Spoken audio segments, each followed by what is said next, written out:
Assalamualaikum warahmatullahi wabarakatuh. Kami dari kelompok 2 akan mempresentasikan hasil proposal Makanan tradisional yang dimodifikasi, yaitu cireng. Perkenalkan, nama saya Resti Rismawati. Saya Hasna Nabila Putri.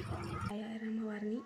Nama saya Siti Aisyah. Nama saya Dewi Sapitri Marasari. Saya Nela Sofiani, kelas 12 IPA 1. Daftar isi kata pengantar, bab 1 pendahuluan. Latar belakang, pengertian wirausaha, rumusan masalah, nama produk, tujuan. Bab 2 metode pelaksanaan, produk, bahan baku, proses produk, analisis SWOT. Bab 3 biaya produksi, harga penjualan produk, strategi pemasaran, peluang pasar. Bab 4 penutupan, kesimpulan dan saran. Kata pengantar. Puji syukur senantiasa kita panjatkan kepada Allah Subhanahu wa Ta'ala yang senantiasa melimpah curahkan nikmatnya sehingga kita dapat menikmati indahnya kehidupan ini. Sholawat serta salam semoga senantiasa terlimpah curahkan kepada junjungan kita Nabi Muhammad SAW. Sungguh sangat besar karunia Tuhan yang telah mengaruniai lidah yang mampu mengecap berbagai cita rasa yang luar biasa.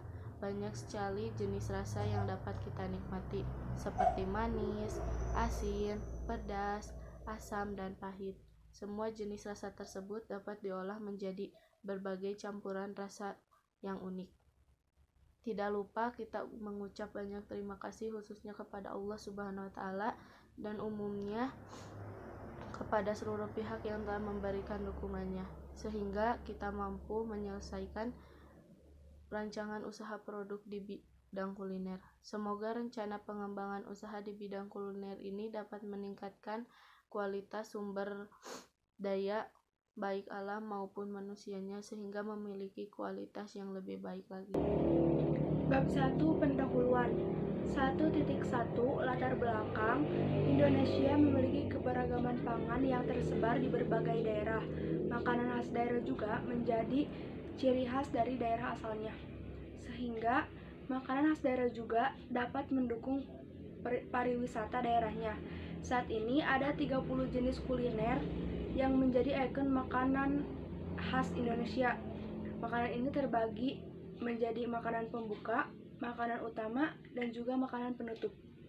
Makanan khas daerah Indonesia akan menjadi daya tarik pariwisata lokal maupun mancanegara untuk datang ke daerah-daerah Nusantara. 1.2 Pengertian wirausaha. Kewirausahaan bidang pangan olahan dapat menjadi ide alternatif yang sangat menjanjikan, apalagi Indonesia merupakan negara yang kaya akan panganan khas daerah. Sebagai seorang wirausahawan pemula, sangat dianjurkan untuk lebih kreatif dan inovatif dengan wirausaha yang dijalankannya.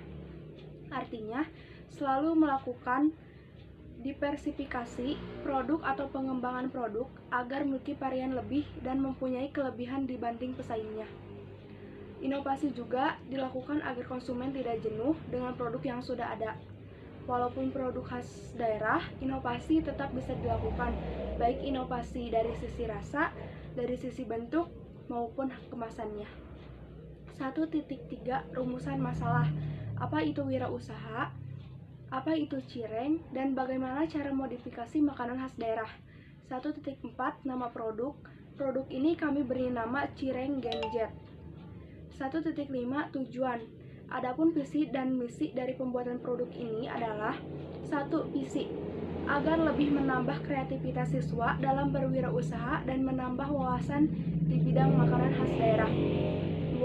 Misi menghasilkan olahan produk tradisional lebih unik, menghasilkan olahan produk yang sehat dan higienis, memasyarakatkan olahan produk tradisional sebagai upaya meningkatkan sumber daya manusia dan juga memasukkan hasil olahan produk tradisional sebagai segmentasi pasar yang lebih strategis.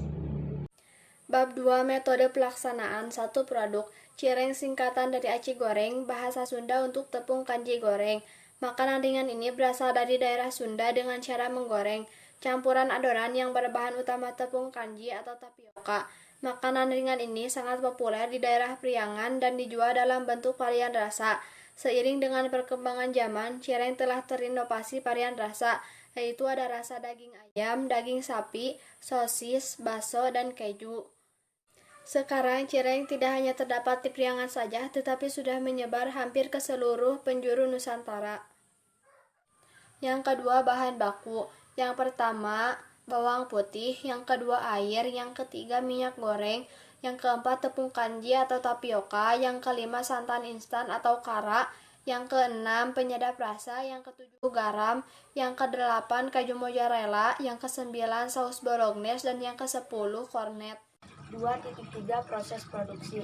Pertama, masukkan tepung tapioka ke dalam wadah atau mangkuk, tambahkan dengan bawang putih yang telah dihaluskan, penyedap rasa, dan garam. Aduk hingga rata. Kedua, siapkan panci lalu rebus air hingga matang, lalu tuangkan santan, tunggu hingga mendidih. Ketiga, tuangkan santan ke dalam adonan pertama secara perlahan sembari diaduk hingga adonan kalis sempurna. Keempat, setelah adonan kalis dan dirasa sudah bisa dibentuk, mulai bentuk adonan dengan bentuk yang diinginkan, lalu isi dengan isian yang sudah disediakan. Kelima, setelah semua adonan sudah selesai dibentuk, mulai panaskan minyak goreng. Keenam, goreng adonan hingga matang. 2.4 Analisis SWOT. Pertama, strength atau kekuatan, meliputi memiliki sumber daya manusia yang kompeten, memiliki sumber daya alam yang mudah dicari, rasa makanan yang disukai banyak orang, harga produk ekonomis dan higienis. 2. Weakness atau kelemahan, persaingan di mana-mana, kurang inovasi dalam usaha, harga bahan baku kurang stabil. 3. Opportunity atau peluang, budaya masyarakat yang konsumtif, kebiasaan masyarakat makan makanan tradisional. 4.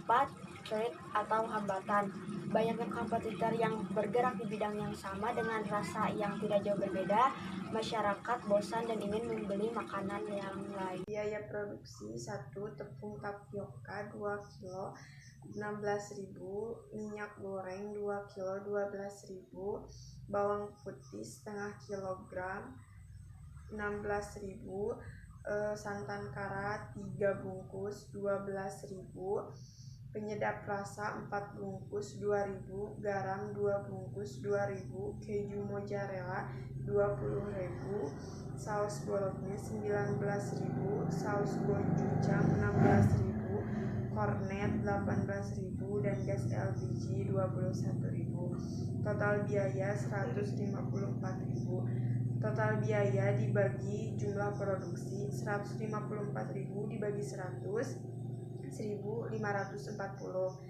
Harga jual 2.500, keuntungan 2.500 dikurangi 1.540 yaitu 960.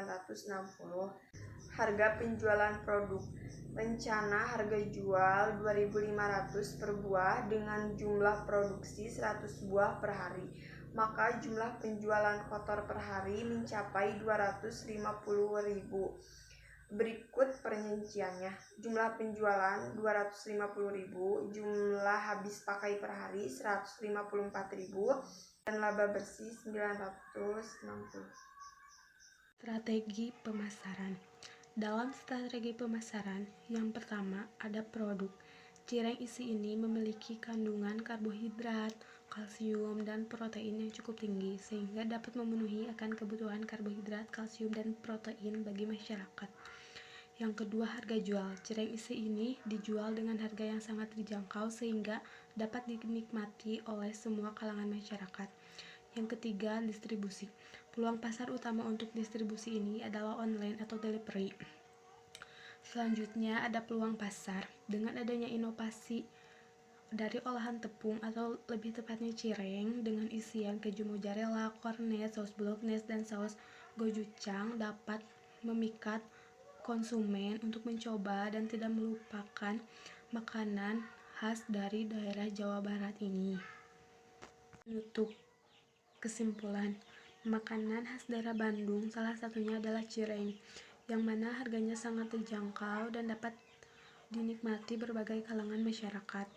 Makanan ringan ini memiliki nilai gizi yang cukup tinggi dan tidak kalah dengan makanan modern.